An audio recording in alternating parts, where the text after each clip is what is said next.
মই প্ৰতিশ্ৰুতি দিছিলোঁ যে আঞ্চলিক পঞ্চায়তৰ সদস্যা আৰু জিলা পৰিষদৰ সদস্যাসকলক আমি চৰকাৰী কৰ্মচাৰীৰ দৰে মেডিকেল ৰিইম্বাৰ্চমেণ্টৰ সুবিধা দিম। তাৰ মানে মুখ্যমন্ত্ৰীৰ লোকসেৱা আৰোগ্য যোজনাত তেওঁলোকে নামভৰ্তি কৰিব আৰু বেমাৰ আজাৰ হ'লে চৰকাৰী স্থায়ী কৰ্মচাৰীয়ে যেনেকৈ মেডিকেল ৰিইম্বাৰ্চমেণ্ট পায়, পঞ্চায়তৰ সদস্যাসকলেও তেনেকৈয়ে মেডিকেল ৰিইম্বাৰ্চমেণ্ট পাব। কেবিনেটে এই স্কিমখন অনুমোদন কৰে।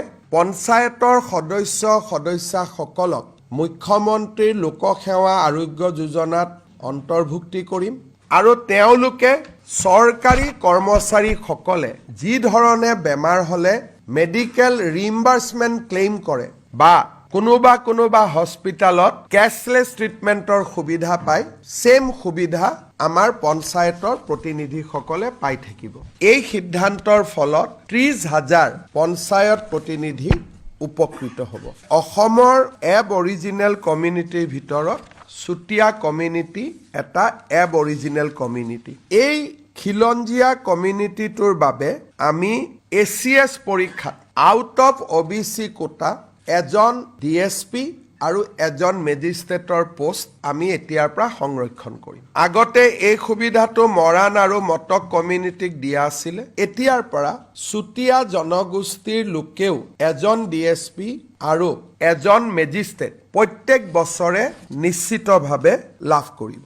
অৰুণাচল প্ৰদেশত বাস কৰা মৰাণ জনগোষ্ঠীৰ লোকক আমি অসমত PRCৰ সুবিধা দিছিলোঁ, কিন্তু চাকৰিত এপ্লাই কৰিবৰ কাৰণে তেওঁলোকক এমপ্লয়মেণ্ট এক্সচেঞ্জতো নাম ৰেজিষ্টাৰৰ সুবিধা দিব লাগিব।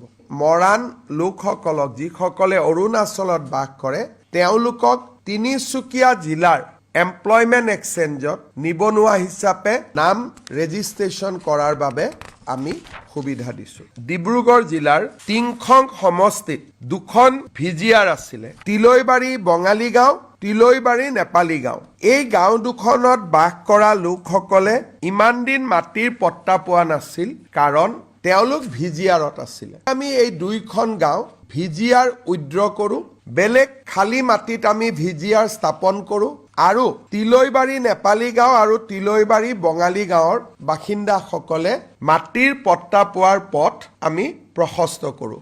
এইটো আমাৰ টিংখং সমষ্টিৰ বিমল বৰাৰ সমষ্টিৰ দুখন গাঁও আছিলে। চাহ বাগিচাৰ মাটিৰ আবলটনৰ প্ৰপত্ৰসমূহ আমি 9 তাৰিখে দিনৰ 2 বজাত বিতৰণ কৰিম, কিন্তু বহুত চাহ বাগিচা নগৰ অঞ্চলত পৰে। যদি নগৰ অঞ্চলত পৰে প্ৰিমিয়ামটো বহুত টকাৰ হৈ যাব। যেনেকৈ আজি সোণাপুৰৰ চাহ বাগিচা, বাগানৰ শ্ৰমিকে প্ৰিমিয়াম দিলে লাখ টকাৰ প্ৰিমিয়াম দিব লাগিব, কাৰণ এইখন উইদিন GMD এলেকা পৰে। ডিব্ৰুগড় টাউনতো বহুত কেইখন বাগিচা আছে। যদি টাউনৰ মাটিৰ প্ৰিমিয়াম হয় তেতিয়াহ'লে তেওঁলোকে মাটিৰ প্ৰিমিয়াম দিব নোৱাৰিব। গাঁৱত যদি প্ৰিমিয়াম দিব লাগে 1 বিঘা মাটিত 500 টকা দিব লাগিব। বাগানৰ শ্ৰমিকে হয়তো 500 টকাও দিব নোৱাৰিব।